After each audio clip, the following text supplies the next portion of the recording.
Mon frère et ses amis rentraient chez eux en traversant les bois lorsqu'ils ont tous entendu un craquement de branches.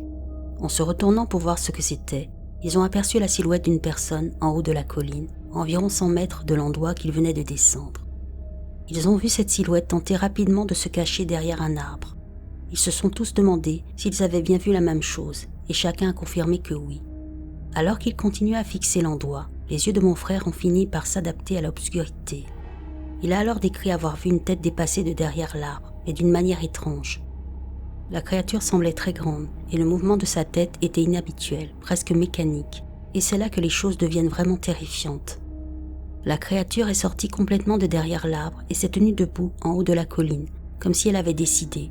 On m'a vu, je dois agir. Une sorte de réaction instinctive, comme un choix entre fuir ou attaquer. Mon frère a dit que c'est à ce moment-là que la peur s'est emparée d'eux, car il pouvait maintenant voir clairement que la morphologie de cette chose n'était pas humaine.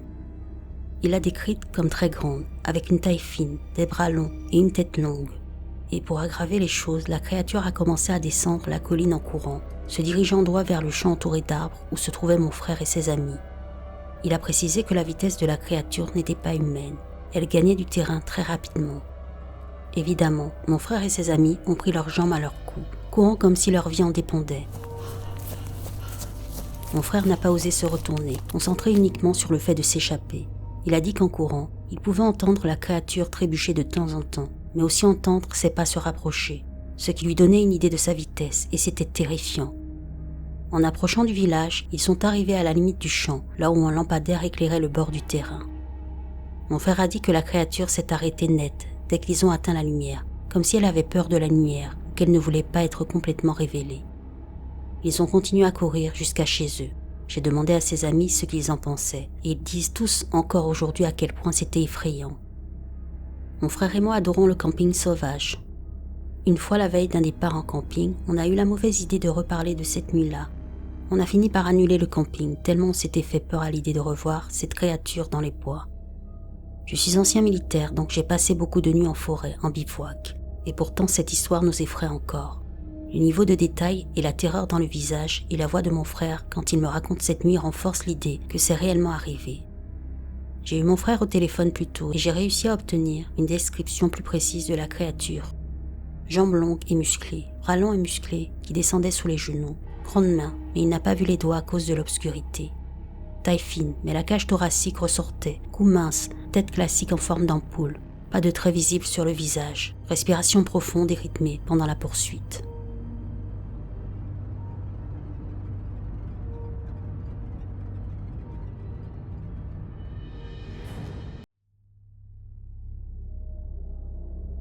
Je vis à Dublin, en Irlande. Je ne suis pas vraiment du genre à croire aux cryptides, comme le monstre du Loch Ness ou Bigfoot. Et jusqu'à récemment, je n'avais jamais vécu quoi que ce soit d'étrange ou d'inexpliqué dans ma vie. Mais il y a 2 jours, quelque chose s'est produit qui me hante encore. Ce soir-là, j'ai décidé de faire une promenade dans une réserve naturelle près de chez moi. D'habitude, je ne fais que traverser le sentier principal pour rentrer. Mais cette fois, j'avais besoin de me vider la tête. Il était environ 19h, le ciel était couvert et une légère brume flottait au-dessus des arbres. L'air était doux, presque trop calme. J'ai pris le chemin complet, celui qui contourne la réserve et passe par une vieille grille en fer forgé. Cette grille sépare le sentier entretenu d'une zone plus sauvage, envahie par les broussailles et les arbres instables. Juste devant, il y a un banc en bois, un peu abîmé sur lequel j'ai l'habitude de m'asseoir pour écouter de la musique et me détendre. Je me suis installé, j'ai mis mes écouteurs et j'ai regardé à travers les barreaux de la grille. Et là, j'ai vu la chose la plus étrange de toute ma vie. Derrière la grille, à environ 2 mètres, se tenait une silhouette. Elle ressemblait à un bonhomme bâton, comme ceux qu'on dessine à l'école, mais en version géante. Elle devait mesurer près de 2,10 mètres, peut-être plus. Sa forme était fine, presque filiforme, et elle semblait effleurer les cimes des jeunes arbres autour d'elle. Ce n'était pas un humain. Il n'y avait aucun détail, aucun visage, aucune texture, juste une forme noire dressée, immobile. Je suis resté figé, mon corps refusait de bouger. C'était comme si quelque chose m'avait paralysé. J'avais des picotements partout, comme quand on a les jambes engourdies. Sauf que là, c'était tout mon corps. Mon cœur battait fort, mais je ne pouvais pas détourner le regard. Pendant environ 5 minutes, je suis resté là, incapable de bouger. Puis soudain, j'ai senti une pression brutale dans mon cou, comme si quelque chose m'avait tiré en arrière, et une envie de vomir m'a submergé. Je me suis levé d'un bond et j'ai commencé à courir sans me retourner. J'ai couru à travers les sentiers, les branches, les flaques, jusqu'à être à bout de souffle. J'ai vomi 3 ou 4 fois à genoux sur le sol, incapable de comprendre ce qui venait de se passer. Quand je suis enfin rentré chez moi, j'ai regardé l'heure sur mon téléphone. Il était 22h. Pourtant, je me souvenais très clairement m'être assis sur le banc à 19h. 3 heures s'étaient écoulées, 3 heures que je ne pouvais pas expliquer. Depuis cette nuit-là, je me sens horriblement mal. Je tousse sans arrêt, j'ai du mal à respirer, comme si mes poumons étaient compressés. Je n'arrive pas à me détendre, je dois prendre de grandes inspirations pour ne pas paniquer. Et surtout, je n'arrive pas à me sortir cette silhouette de la tête. Je tiens à préciser que je ne prends aucune substance, je ne suis sous aucun traitement et je n'ai aucun antécédent médical qui pourrait expliquer ce genre d'hallucination. Ce que j'ai vu, je l'ai vu, et ce que j'ai ressenti, je ne l'avais jamais ressenti auparavant. Quelqu'un a-t-il déjà vu quelque chose de similaire? Je ne cherche pas à prouver quoi que ce soit, juste à comprendre ce qui m'est arrivé.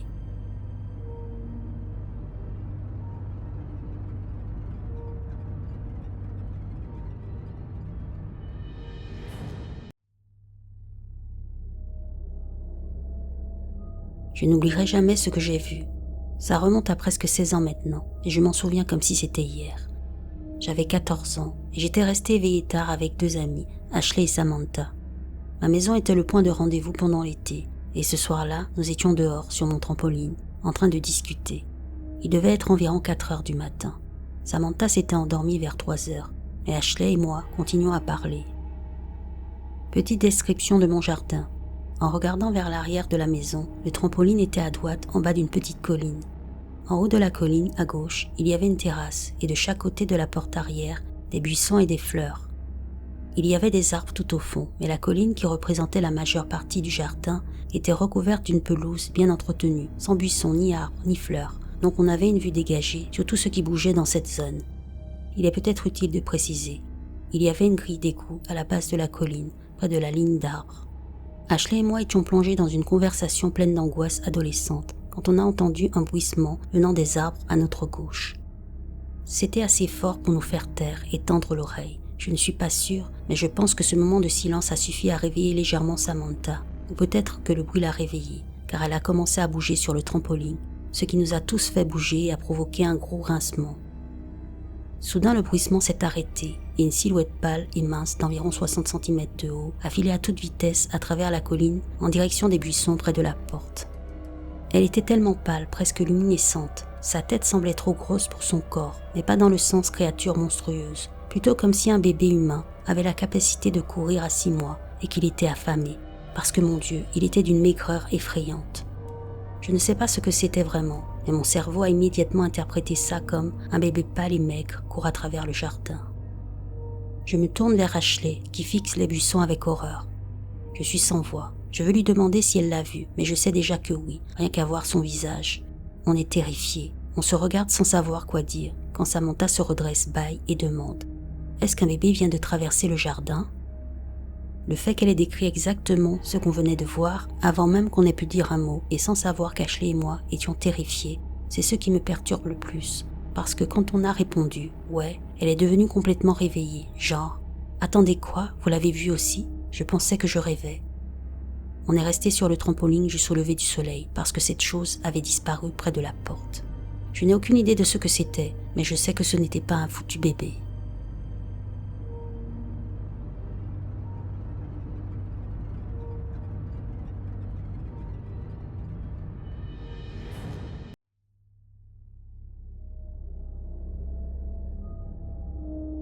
Je vais commencer en disant que moi, 19 ans, et mon fiancé, 19 ans aussi, sommes terrifiés en ce moment.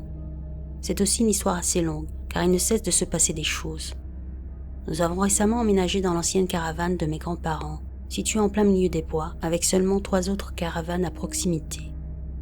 Pour lui, c'est nouveau, mais moi je connais cette caravane depuis mon enfance. Ce n'est pas très joli, mais le loyer est bon marché, et nous avons l'endroit pour nous seuls. Ça fait environ un mois qu'il a emménagé, et au début, je pensais qu'il était fou lorsqu'il disait avoir vu quelque chose passer devant la fenêtre arrière, mais ensuite je l'ai vu aussi. J'étais dans la cuisine près de l'avant de la caravane. Il y a tout un mur de fenêtres juste à côté de moi, recouverte d'un rideau léger à travers lequel on voit assez facilement. Mon chat s'agitait devant la fenêtre pendant que je cuisinais, mais je n'y ai pas prêté attention car c'est encore un chaton. Puis mon fiancé est entré et a dit « Le voilà, tu le vois cette fois ?» En me retournant, je me suis figée. C'était si rapide que je n'ai vu que la moitié arrière de son corps disparaître hors de vue. C'était gris, avec une fourrure très clairsemée, des pattes longues et maigres et une vitesse incroyable. Je me suis retournée vers lui horrifiée. C'est la dernière fois que nous l'avons vu, mais nous continuons à l'entendre. Au début, je pensais à un coyote, mais c'est bien trop grand. Et il n'y a pas de chiens ici car le propriétaire ne les autorise pas. Il n'y a pas non plus de loups, car nous vivons dans un état du sud. Il y a quelques nuits, je suis rentrée tard du travail, vers 22 heures, et nous avons décidé de regarder un film ensemble. Nous étions à la moitié du film, quand il l'a mis en pause sans prévenir. Quand je lui ai demandé pourquoi, il a juste dit « Chut ». Quelques instants plus tard, il relance le film et dit « Peut-être que ce n'était rien », mais ensuite je l'ai entendu aussi. La poignée de notre porte arrière tournait alors que nous gardons toujours notre porte verrouillée. Nous avons mis le film en pause et écouté. Après l'avoir entendu plusieurs fois, il est allé dans notre chambre, à côté de la porte arrière, et a pris son fusil. Il a attendu près de la porte, mais n'a rien vu ni entendu. Alors il est revenu dans le salon avec son arme et s'est rassis. À peine assis, nous l'avons entendu de nouveau. À ce moment-là, j'étais en larmes tellement la situation était terrifiante. Il a décidé de sortir pour voir ce que c'était, et j'ai essayé de l'en dissuader. Il n'a pas voulu m'écouter, alors j'ai pris mon fusil et je l'ai suivi. J'avais peur, mais je ne voulais pas le laisser y aller seul. Nous avons fait le tour de la caravane, et il n'y avait rien. Nous sommes rentrés, et plus rien ne s'est produit le reste de la nuit. Depuis, j'entends des petits coups sur nos fenêtres et nos murs, comme si ça nous narguait. Puis hier soir, j'ai entendu quelque chose sur le toit. Nous avons un toit en tôle, donc si quelque chose est là-haut, c'est très facile à entendre. Nous perdons le sommeil et nous sommes sur les nerfs 24 heures sur 24, surtout la nuit.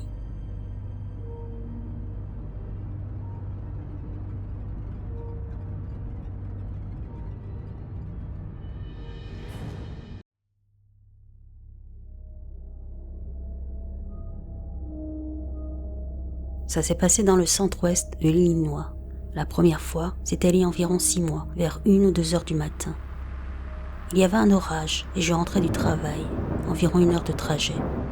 Ma sortie habituelle était bloquée à cause d'un semi-remorque tombé dans un fossé. J'ai donc reconfiguré mon GPS, pris un autre chemin que je ne connaissais pas et je me suis retrouvée à traverser un champ d'éoliennes. Pour contexte, je souffre de mégalophobie et les éoliennes me terrifient particulièrement à cause de leur taille. La nuit, leurs lumières rouges clignotantes sont très inquiétantes. En plus, les éclairs illuminaient le ciel de temps en temps, et je les voyais apparaître en flash. Bref, j'étais dans un état de stress élevé sur une route de campagne inconnue.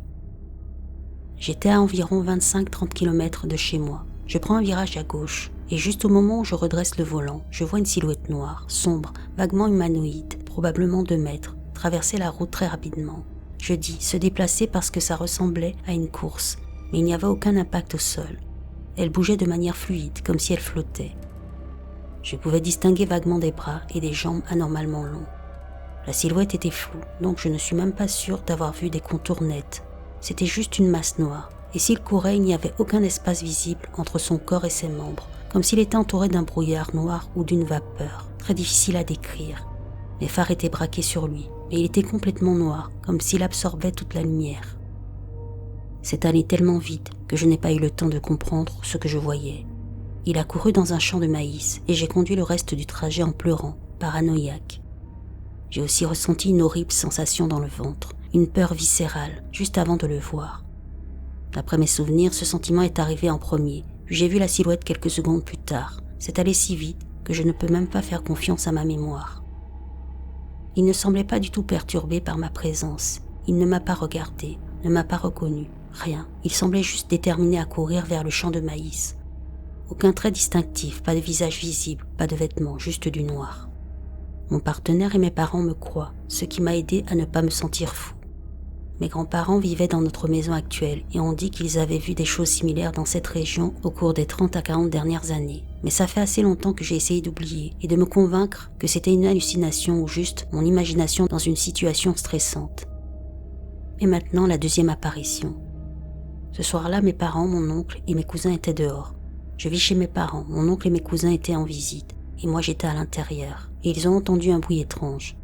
Ma mère a dit que ça ne ressemblait à aucun animal du coin, ça venait du jardin devant. Alors, ils ont braqué une lampe torche dans cette direction. Rien, mais ce n'est pas ça le plus bizarre. Ils avaient commandé une pizza plus tôt dans la soirée et juste après avoir entendu ce bruit, la livreuse est arrivée. Elle semblait secouée et a dit à ma mère qu'elle avait vu une sorte de silhouette sombre traverser notre route, juste quelques instants avant. On vit sur une route en gravier, à environ 800 mètres d'une route départementale et du voisin le plus proche. Elle l'a décrite presque exactement comme moi, des membres anormalement longs, sombres et ombragés, même avec les phares braqués dessus, se déplaçant très rapidement et de manière si fluide qu'on aurait dit qu'ils flottaient. Ça l'a terrifiée. Je ne sais pas si le bruit qu'ils ont entendu est lié ou non, mais c'est étrange qu'ils aient dit que ça semblait si proche. Tous nos voisins sont des personnes âgées ou des agriculteurs, et ils ne sont pas assez proches pour qu'on les entende aussi clairement.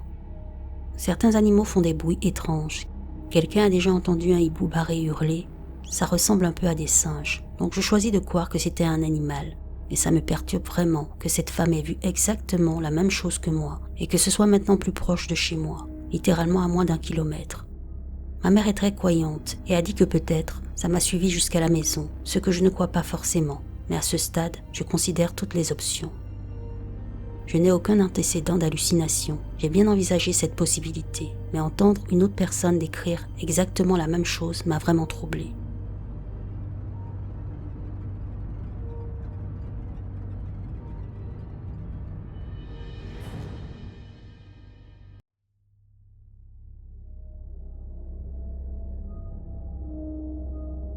C'est une histoire un peu longue, alors je vais essayer de résumer, enfin pas trop. J'ai acheté un terrain dans le sud-ouest du Texas, en plein cœur des montagnes, près de la chaîne Sierra Diablo. J'étais auparavant chauffeur routier régional, et j'ai toujours adoré cette région. Elle a quelque chose de brut, de sauvage. Alors quand l'opportunité s'est présentée, je n'ai pas hésité une seconde, j'ai sauté sur l'occasion. Il y a quelques années, j'ai décidé d'y passer une nuit seule pour vraiment m'imprégner de l'endroit. J'étais déterminée à vivre cette expérience à fond. J'ai préparé les meilleurs fajitas de ma vie. Sérieusement, la viande était parfaitement grillée, les épices justes, et le feu que j'avais allumé dans mon foyer en pierre avec des vieux cactus morts créait une ambiance incroyable. Le ciel s'est embrasé au coucher du soleil, et ensuite les étoiles, mon Dieu. C'était comme un rêve éveillé, un silence total, juste le crépitement du feu et le souffle du vent dans les rochers. Mais au moment où le soleil disparaissait derrière les crêtes, j'ai remarqué quelque chose dans le lit de la rivière asséchée.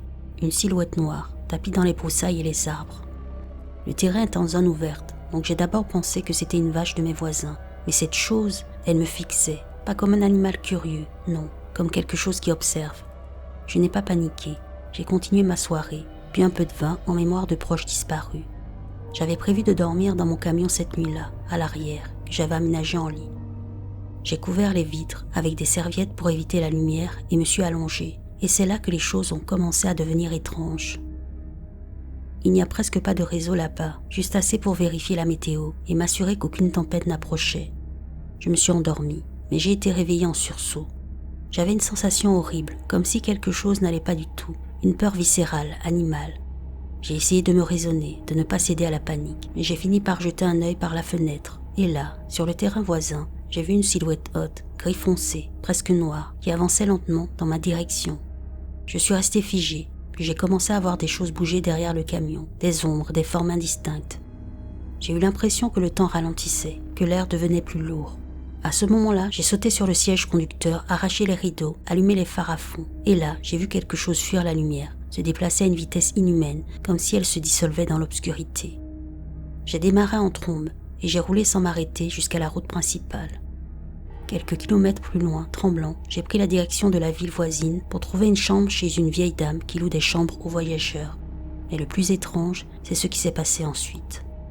Le lendemain, j'ai appelé l'ancienne propriétaire du terrain pour lui donner des nouvelles. Et là, elle m'a demandé, presque comme une évidence, « Est-ce que tu t'es senti en sécurité là-bas ?»